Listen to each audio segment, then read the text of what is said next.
किसी ने सच ही कहा है कि अगर घर की लक्ष्मी सही हो तो घर मंदिर हो जाता है, और घर की लक्ष्मी अगर चाह दे तो घर उजड़ जाता है। यही पवन सिंह के साथ हुआ। पवन सिंह का पावर बिहार विधानसभा चुनाव में ख़त्म हो गया है।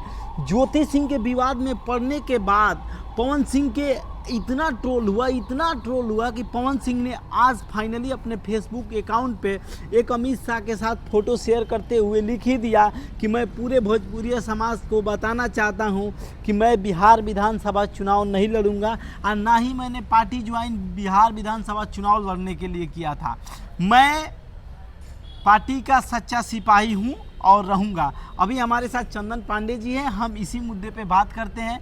क्या लग रहा है चंदन जी कि पवन सिंह ने आखिरकार ये निर्णय क्यों लिया कि मैं बिहार विधानसभा चुनाव नहीं लड़ूंगा? देखिए क्या हो रहा है ना कि ज़्यादा ट्रोल हो गए थे पवन सिंह अपने पत्नी को लेकर, ज्योति सिंह को जी। तो उनको लगा होगा कि मैं चुनाव में जाऊंगा तो फिर दोबारा ट्रोल होऊंगा जी। इस वजह से उन्होंने स्वयं कहा होगा कि मैं चुनाव में नहीं लड़ूंगा। बात ही वो पार्टी के अंदर की बात है, क्या बातें हुई हैं क्या नहीं हुई है ना हम क्लियर कर सकते हैं ना आप, कोई क्लियर नहीं कर सकता इस बात। क्या ये बात सच साबित हो रही है कि एक सफल पुरुष के पीछे एक औरत का हाथ होता है जी, और उसका घर उजाड़ने के पीछे भी एक औरत का हाथ होता है? बिल्कुल। तो क्या ये पवन सिंह के पास साबित हो गया कि पवन सिंह का घर उजाड़ने में पवन सिंह की पत्नी ज्योति सिंह का हाथ है? बिल्कुल। देखिए क्या है ना कि जब भी पवन सिंह अब मतलब चुनाव में जब भी आते हैं तो उनके साथ कुछ ना कुछ हो जाता है। वो किसी न किसी बात को लेकर लोग हवा उड़ा देते हैं। जैसे अभी बंगाल में उनको टिकट मिला आसनसोल से जी, और वहाँ एक हवा बना देगा कि पवन सिंह बंगाल की जो महिलाएं हैं उन पे गाना गाए हैं, उनके गानों को लेकर ट्रोल कर देगा।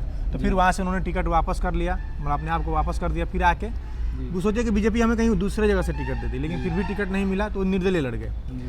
फिर अपने पत्नी को बुलाए, लोग वो आवाज़ उठा रहे थे कि अपनी पत्नी को बुलाइए, अपनी पत्नी को बुलाइए। तो उन्होंने पत्नी को बुलाया, ससम्मान बुलाया, पार्टी अपने लिए प्रचार भी करवाया।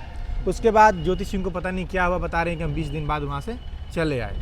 और बताइए सुनने में आया है कि लड़की लेकर मतलब वो कहीं जा रहे थे, उनको बर्दाश्त नहीं हुआ तो चले आए।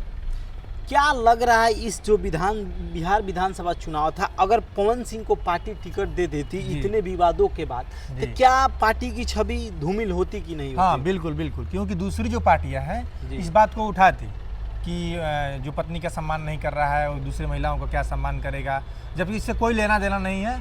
मोदी जी भी पत्नी का सम्मान नहीं किए हैं, वो अभी आज देश के प्रधानमंत्री हैं।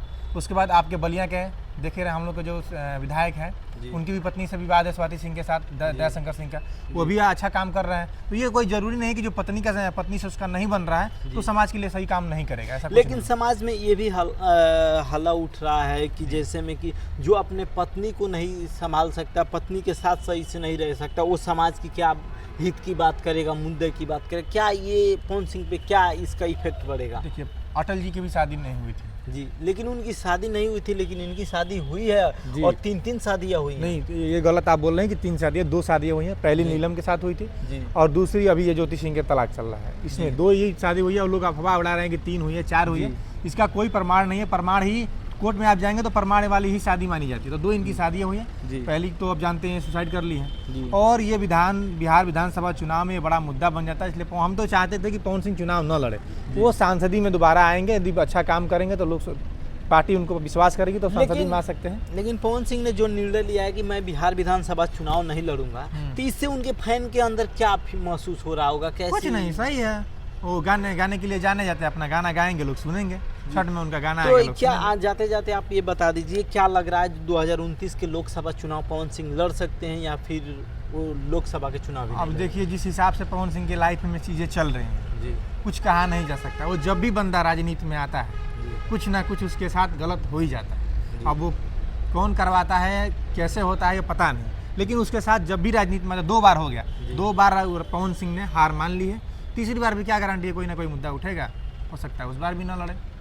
बहुत बहुत धन्यवाद आप। और एक बात है, पवन सिंह लोग कहते हैं कि चनिया बजनिया है, काम नहीं करता है। तो इस बात को आप ध्यान रखिए कि जब जवनिया गांव में कटान हुआ था तो एक पप्पू यादव को छोड़कर दूसरा कोई राजनेता वहाँ नहीं गया था। लोगों की मदद, ऐसे गए थे लोग फोटो खिंचवाने के लिए गए थे, लेकिन मदद जो किया जाता है वो कोई नहीं किया था। दूसरा ये पवन सिंह कलाकार होने के नाते भी और राजनीति में आया है तो वो गया था जहाँ, वो आ रहा उनकी जन्म और जाके 2 ट्रक बांस, तिरपाल, खाने पीने की चीजें जो होती है, जो कर सकता है। सरकार में तो है नहीं कि कुछ करेगा, लेकिन वो बेचारे ने वो पवन सिंह ने उतनी मदद किया है वहाँ पे जाके। यानी इस बात लोग की भी सराहना अच्छाई होनी को चाहिए। भूल जाते हैं हाँ। और बुराई को याद रखते अब देखिए कि उसका वहाँ बंगाल में गया था, गाना गा दिया था बंगाल पे, जी। तो ऑडियंस को खुश करने के लिए गया था, लेकिन उसके पर्सनल लाइफ में वो चीज़ें बहुत बड़ी हो गई। हैं।